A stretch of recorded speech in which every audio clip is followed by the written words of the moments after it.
Jésus, avant de nous quitter, nous fit connaître les signes qui précéderaient son retour. Tout au long de l'histoire, les hommes ont voulu toujours anticiper ces grands jours. De nombreuses dates ont été fixées et toutes ont échoué. Pourquoi?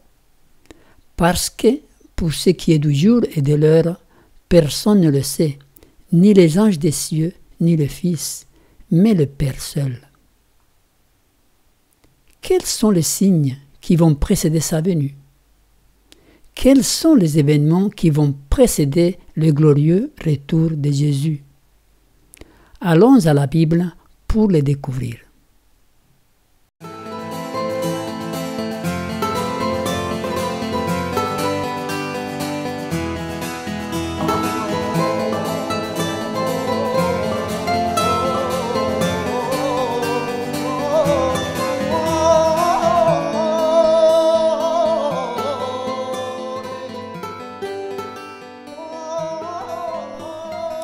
Les signes des temps. Luc 21, 25, 26. Il y aura des signes dans le soleil, dans la lune et dans les étoiles, et sur la terre il y aura de l'angoisse chez les nations, qui ne sauront que faire au bruit de la mer et des flots, les hommes rendant l'âme de terreur, dans l'attente de ceux qui surviendront pour la terre, car les puissances des cieux seront ébranlées. Jésus, dans ce texte, parle des signes qui indiquerait que son retour serait proche. Tout cela dans le contexte du temps de la fin. Nous devons d'abord établir quel est le temps de la fin, bibliquement parlant. Le temps de la fin est fixé par les prophéties du livre de Daniel. Dans Daniel 12, verset 4, « Toi, Daniel, tiens secrètes ces paroles et scelle le livre jusqu'au temps de la fin. Plusieurs alors le liront et la connaissance augmentera. » Daniel 11, 40, il nous est dit « Au temps de la fin, le roi du Midi sortira contre lui. » Il s'agit de la prophétie annoncée dans les chapitres 2 et 7 à 11 de Daniel. La fin de la période de temps accordée à la petite corne de 1260 années marque le début du temps de la fin. Cette période débuta en 538 et se termina en 1798 avec la blessure mortelle de la papauté. Il vint alors près du lieu où j'étais, et à son approche, je fus effrayé, et je tombai sur ma face. Il me dit, « Sois attentif, fils de l'homme, car la vision concerne un temps qui sera la fin. » Ce texte place le temps de la fin entre 1798 et 1844 avec la vision du sanctuaire. L'ange de Dieu vint expliquer la signification de la vision donnée au chapitre 8, car Daniel était troublé. L'ange lui dit, « Ne t'inquiète pas, cela c'est pour le temps de la fin. » Les signes dont Jésus parle devant se montrer dans le soleil, la lune et les étoiles ont été manifestés autour de cette période de la fin. Effectivement, le tremblement de terre, le plus grand tremblement de terre que l'histoire ait connu, fut en 1755, c'était au début du temps de la fin. Le 19 mai 1780, le soleil s'obscurcit et la lune devint rouge comme du sang. Le 13 novembre 1833, chute d'étoiles remarquable. Tous ces signes se sont déjà accomplis, tous autour de ce temps de la fin marqué par Daniel.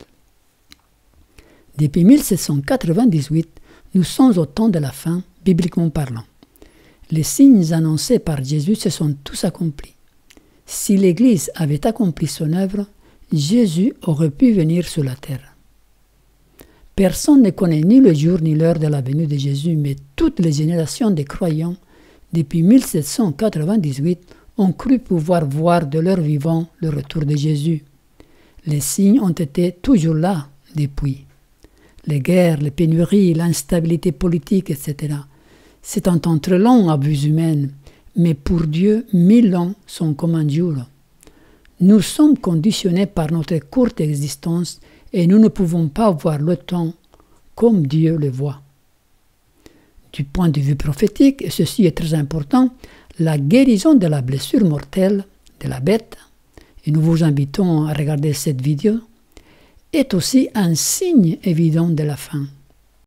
D'après le livre de l'Apocalypse, Une fois la blessure guérie, la bête, la papauté, ensemble avec la bête à 2 cornes, tout cela basé sur la prophétie d'Apocalypse 13, qui représente les États-Unis, ces 2 puissances formeront l'image de la bête. Il s'agit d'un boycott économique forçant les hommes à honorer le jour du dimanche comme jour d'adoration et interdisant l'adoration pendant les jours du sabbat, le samedi. Ces événements finaux peuvent se déclencher à tout moment, à la suite d'événements graves par exemple. Pensez à ce qui arriva lors de l'attentat de New York en septembre 2001. Des lois furent tout de suite mises en place pour éviter de telles catastrophes de se reproduire. De tels événements peuvent faire basculer les choses. De plus, nous savons que l'histoire de la Terre sera de 6000 ans et qu'avec le millénium, nous aurons 7000 ans d'histoire. Le chiffre 7 est le chiffre divin. Dieu aura pris 7000 ans, une semaine prophétique, pour résoudre le problème du péché. Dans le livre de l'Apocalypse, nous retrouvons 7 églises, 7 sceaux, 7 trompettes, 7 coupes, tout cela pour décrire l'histoire de notre terre sous des angles différents. Et Pierre nous dit, « Mais il est une chose bien-aimée que vous ne devez pas ignorer, c'est que devant le Seigneur, un jour est comme 1000 ans, et 1000 ans sont comme un jour. » Dieu acheva au 7e jour son œuvre qu'il avait faite, et il se reposa au 7e jour de toute son œuvre qu'il avait faite. 6 jours de travail et un jour de repos. 6000 ans de conflits et 1000 ans de repos avant la création de la nouvelle terre. D'après les calculs qui peuvent être faits sans trop de complications, suivant les généalogies consignées avec précision dans la Bible, nous savons que nous ne sommes pas loin d'atteindre l'année 6000. Certaines personnes fixent la date de 2031 comme étant l'année 6000, Anno Mundi, depuis la création. Mais nous ne sommes pas de l'avis qu'il faille fixer des dates, car Jésus nous a bien dit, pour ce qui est du jour et de l'heure, personne ne le sait, ni les anges des cieux, ni le Fils, mais le Père seul. Donc, du point de vue biblique et prophétique, nous sommes vraiment à la fin. Il ne restait pas grand-chose à attendre. Les signes annoncés se sont accomplis. Jésus, le Fils de Dieu, celui qui a payé de sa vie pour nous racheter, est sur le point de retourner sur la terre pour chercher ses enfants selon sa promesse. Que votre cœur ne se trouble point. Croyez en Dieu et croyez en moi. Il y a plusieurs demeures dans la maison de mon Père. Si cela n'était pas, je vous l'aurais dit. Je vais vous préparer une place, et lorsque je m'en serai allé, et que je vous aurai préparé une place, je reviendrai et je vous prendrai avec moi, afin que là où je suis, vous y soyez aussi. Actuellement, en 2018, quels sont les signes les plus évidents qui nous parlent du proche retour de Jésus? Pour moi, c'est le changement climatique et la détérioration de l'environnement. Jésus, dans son discours, ajouta « Et sur la terre, il y aura de l'angoisse chez les nations qui ne sauront que faire au bruit de la mer et des flots. » Cette pensée évoque les tsunamis, les inondations, la montée du niveau de la mer, les incendies. Tout cela est d'actualité. Voici l'homme confronté à quelque chose qui est effrayant. L'existence de l'homme et de la terre est fortement menacée. Les dommages causés à l'environnement sont irréversibles et faire marche arrière dans la course au développement est une utopie. La ONU a publié en septembre 2018 un rapport, le Global Sustainable Development Report 2019. Dans un chapitre, les auteurs, des spécialistes de l'économie et de l'environnement, suggèrent d'opérer des changements drastiques dans le système économique. D'après eux, les modèles économiques qui influencent les politiques des pays riches ne tiennent pas suffisamment compte de la dimension énergétique et des ressources disponibles. Les économies ont épuisé la capacité des écosystèmes planétaires à gérer les déchets générés par l'utilisation de l'énergie et des matériaux. La planète a ses limites. La croissance ne peut être infinie sur Terre. Le lundi 10 septembre, le secrétaire général des Nations Unies, Antonio Guterres, a appelé dans un discours à une prise de conscience et à des changements rapides dans les 2 années qui viennent. Il a dit « Si nous ne changeons pas d'orientation d'ici 2020, nous risquons des conséquences désastreuses pour les humains et les systèmes naturels qui nous soutiennent. » Il ajoute « Le changement climatique va plus vite que nous. » Il explique « Nous avons des outils pour rendre nos actions efficaces, mais nous manquons, même après l'accord de Paris, de leadership et d'ambition pour faire ce que nous devons faire. » Les dégâts matériels occasionnés par les catastrophes naturelles ces dernières années sont colossaux. Si vous voulez avoir plus d'informations, allez visiter le site de catnat.net. Les catastrophes liées au climat ont augmenté de 151% ces dernières 20 années, selon un rapport de l'ONU. Selon un rapport publié donc en octobre 2018 par les Nations Unies, les pertes économiques directes résultant des catastrophes liées au climat ont augmenté de 151% au cours des 20 dernières années. L'analyse du rapport montre clairement que les pertes économiques dues aux phénomènes météorologiques extrêmes sont insoutenables et constituent un frein majeur à la rééducation de la pauvreté dans les régions du monde exposées au danger. Jésus ajouta encore « Les hommes rendant l'âme de terreur dans l'attente de ce qui surviendra pour la terre, car les puissances des cieux seront ébranlées. » Cette pensée évoque quelque chose de très fort qui va terroriser les humains. Des choses jamais vues auparavant vont se manifester. Ces dernières années, nous avons pu voir des phénomènes effrayants. Les tsunamis d'Indonésie et du Japon, le cyclone dans les Caraïbes en 2017, le tremblement de terre en Indonésie en 2018, où la terre a englouti des maisons entières, les incendies en Californie récemment, qui ont dévoré des villages entiers. Voici une citation qui est inspirée. « Satan leur apportera des maladies et des désastres, au point que des cités populeuses seront réduites en ruines et en désolation. Il est déjà maintenant à l'œuvre. Il exerce son pouvoir en tout lieu et sous 1000 formes, dans les accidents et les calamités sur mer et sur terre, dans les grands incendies, dans les violents tourbillons et les terribles tempêtes de grêle, dans les inondations, les cyclones et les tremblements de terre. Il détruit les moissons presque mûres, puis vient la famine et la détresse. Il répand dans l'air des émanations mortelles et des milliers d'hommes meurent de la peste. Ces fléaux deviendront toujours plus fréquents et plus désastreux. La destruction frappera et les hommes et les bêtes. La perspective de devoir faire face à des catastrophes naturelles de plus en plus fréquentes et intenses comme celles que nous avons vues ces dernières années fait peur. Jésus disait « Les hommes rendant l'âme de terreur ». Le temps est proche quand il y aura un chagrin dans le monde qu'aucun baume humain ne pourra guérir. L'Esprit de Dieu se retire de la terre. Les désastres sur terre et sur mer se succèdent rapidement. Nous entendons parler régulièrement des séismes et des tornades, de la destruction par le feu et l'inondation, avec une grande perte de vies humaines et de propriétés. Apparemment, ces calamités sont des éruptions capricieuses des forces désorganisées, non régulées de la nature, entièrement au-delà du contrôle de l'homme. Mais dans cela, le but de Dieu peut être lu et interprété.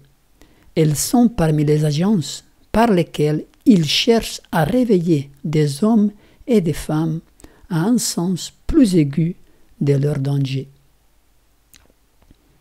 Les catastrophes naturelles n'expriment pas la volonté de Dieu. La destruction est l'œuvre de Satan. Cependant, Dieu les permet pour que la raison des hommes soit réveillée. Ceci doit être clair dans nos esprits. Dieu est amour. D'autres signes de la fin. Dans 2 Timothée 3, versets 1 à 5 nous dit « Sache que dans les derniers jours, il y aura des temps difficiles, car les hommes seront égoïstes, amis de l'argent, fanfarons, hautains, blasphémateurs, rebelles à leurs parents, ingrats, irréligieux, insensibles, déloyaux, calomniateurs, intempérants, cruels, ennemis des gens de bien, traîtres, emportés, enflés d'orgueil, aimant le plaisir plus que Dieu, ayant l'apparence de la piété, mais régnant ceux qui ont fait la force.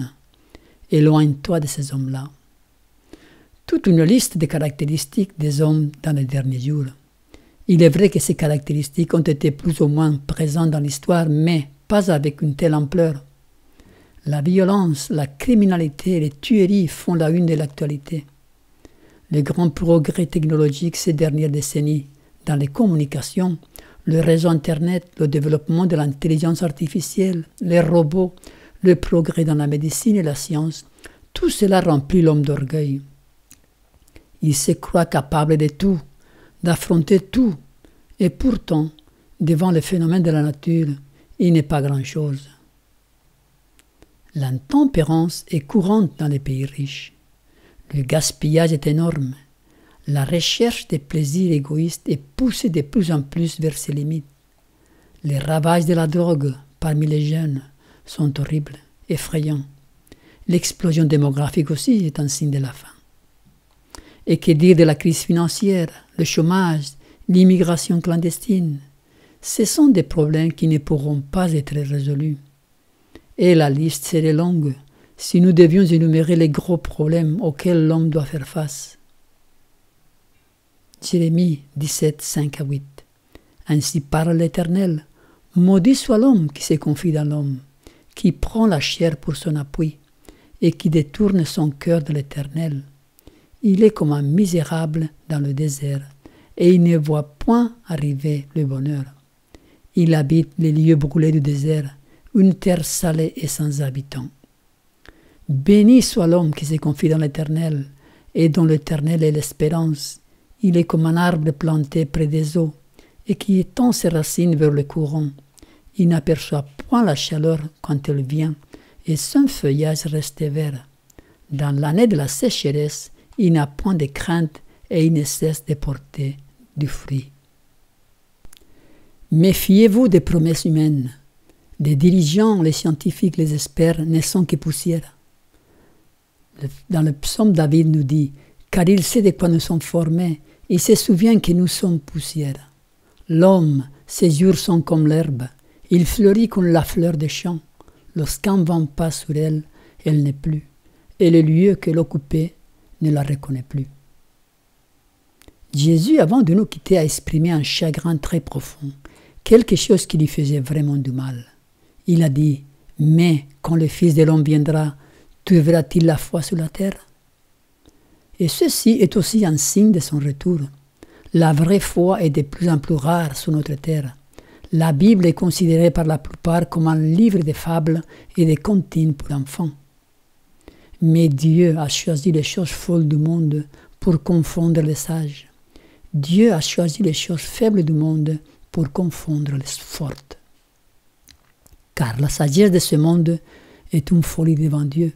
Aussi est-il écrit, il prend les sages dans leurs ruses. Cher ami, où en êtes-vous? Avez-vous la foi? Faites-vous confiance au Créateur? Êtes-vous prêt à lui obéir? Faites-vous de la Bible votre guide? Les signes de la fin sont là, et nous devons être toujours prêts car, en plus, nous ignorons le lendemain, et la mort peut nous surprendre à chaque instant. Veillez donc, puisque vous ne savez pas quel jour votre Seigneur viendra.